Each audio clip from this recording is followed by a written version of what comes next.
Zero থেকে hero এই প্রবাদ বাক্যটা যে কতটা সত্য তা আজ আরও একবার ভালো করে বুঝতে পারবেন, কারণ আজকে আপনি দেখবেন পৃথিবীর সেই সকল বড় বড় ইউটিউবারদেরকে যারা বর্তমানে প্রতি মাসে লাখ লাখ টাকা উপার্জন করছে, অথচ একটা সময় তাদের কিছুই ছিল না। নর্মাল একটা ফোন দিয়ে ভিডিও করতো, সেই সাথে আরো কত শত যুদ্ধ। তো কথা না বাড়িয়ে চলুন দেখে নেওয়া যাক মিস্টার বিস্ট, ক্যারি মিনাতি, আশিস চাঞ্চালানি কিংবা বিবিকে ভাইন্সের মতো জনপ্রিয় সব ইউটিউবারদের সাকসেস স্টোরি, সেই সাথে তাদের জীবনের প্রথম সব ভিডিও, যেগুলো দেখে হয়তো আপনিও নতুন করে কিছু করার অনুপ্রেরণা খুঁজে পাবেন, আর সেই অনুপ্রেরণা থেকেই হয়তো নিজের জীবনকেও বদলে দিতে পারবেন। তো চলুন শুরু করা যাক। মিস্টার বিস্ট, পৃথিবীর সবথেকে বড় ইউটিউবার মিস্টার বিস্ট, বিশ্বজুড়ে যার সাবস্ক্রাইবারের সংখ্যা 247 মিলিয়ন, যার প্রতি মাসে ইনকাম কোটি কোটি ডলার। কিন্তু ভাবতে পারেন পৃথিবী জুড়ে আজ যে সবচাইতে বেশি জনপ্রিয়, যার ভিডিও তৈরি করতে খরচ হয় মিলিয়ন মিলিয়ন ডলার, সে কিনা একসময় সামান্য কিছু ডলার ইনকাম করত অন্যান্য ইউটিউবারদের ইনকামের ভিডিও তৈরি করে। So if you subtract 20%, that comes out to $3,000. So he's making $3,000 per day after his network take. তাকে সে সময় কেউই চিনত না। মজার ব্যাপার হলো সেও একসময় গেম প্লে ভিডিও আপলোড করত, যদিও প্রথম দিকে সে তার ইউটিউব জার্নিতে কিছুটা সাকসেস পাওয়ার জন্য কঠোর পরিশ্রমের মধ্যে দিয়ে গেছে। আর আজ সে তার সেই ইউটিউব চ্যানেলের মাধ্যমে আরও বেশ কিছু বিজনেস পরিচালনা করে মাসে $3 মিলিয়ন বেশি অর্থ উপার্জন করছে।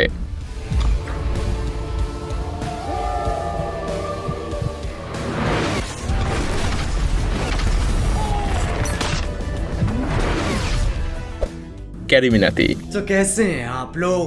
ডায়লগটা বেশ কমন মনে হচ্ছে, তাই না? হ্যাঁ, ইনি ভারতের সর্বপ্রথম রোস্টিং কন্টেন্ট ক্রিয়েটর। তার নাম কিন্তু ক্যারি মিনাতি না, তার আসল নাম অজয় নাগার। জন্মস্থান ভারতের হরিয়ানাতে। তার কন্টেন্টের মধ্যে অন্যান্য সব কথার চেয়ে গালির পরিমাণই বেশি থাকে। মজার ব্যাপার হলো তার এই গালি তাকে করে তুলেছে ভারতের অন্যতম বড় ইউটিউবার। ক্যারি মিনাতি তার গালি দেওয়ার স্কিল প্রথম ভিডিও থেকেই প্রদর্শন করতে শুরু করেছিল। সে তার প্রথম ভিডিওতেই 1 মিনিটে প্রায় 10টা গালি দিয়েছিল। बड़ी चौड़ में प्री ऑर्डर की थी ना क्वालिटी घोस्ट, है ना?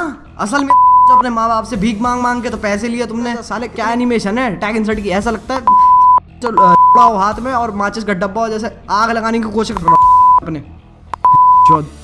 তবে সে আমেরিকান এই ইউটিউবারের থেকে অনুপ্রাণিত হয়েই তার ইউটিউব চ্যানেল খুলেছিল। প্রথম দিকে তার কন্টেন্ট ছিল গেম প্লে ভিডিও। तो कैसे हैं आप लोग?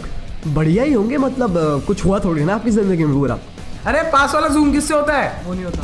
अरे यार তাতে খুব একটা ভিউ হচ্ছিল না, তাই সে তার সেই চ্যানেলটাই ডিলিট করে দিয়ে নতুন আরেকটা চ্যানেল তৈরি করে, যার নাম দিয়েছিল ক্যারিডিওল। আর এই চ্যানেল থেকেই শুরু হয় রোস্টিং ভিডিও। হ্যাঁ, এখান থেকেই জন্ম ক্যারি মিনাতির। এত দারুণ একটা সফলতার পরে সে আরও 2টা চ্যানেল তৈরি করে, আর বর্তমানে সে শুধুমাত্র ইউটিউব অ্যাডসেন্স থেকেই বছরে 4 কোটি টাকার উপরে ইনকাম করে, যা কোনো কোনো কোম্পানির সিইওদের থেকেও বেশি।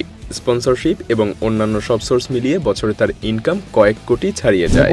लिटरली भगवान की दुआ से कोई दिक्कत नहीं है लाइफ में, कोई दिक्कत नहीं, जीरो।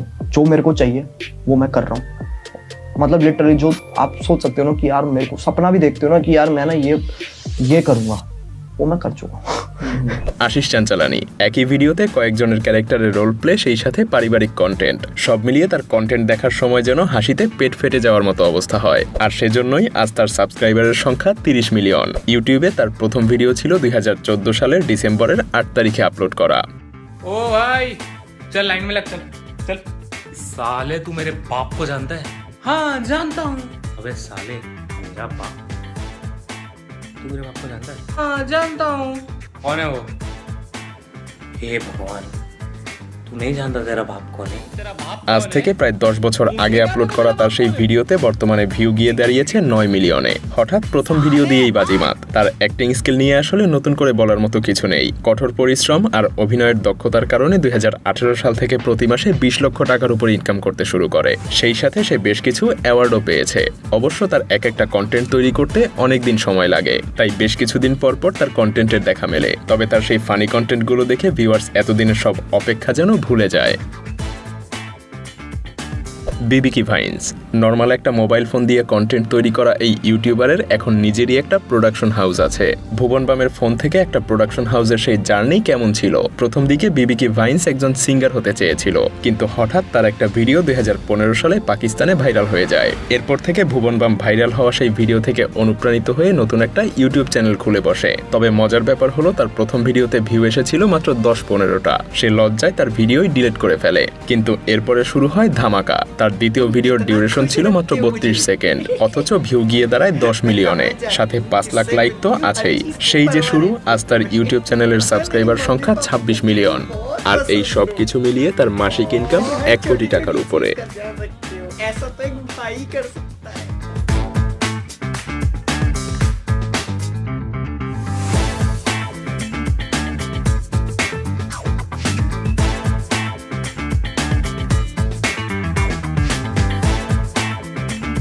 তৌহিদ আফ্রিদি বাংলাদেশে তার জনপ্রিয়তা নিয়ে আসলে বলার কিছু নেই, কারণ তাকে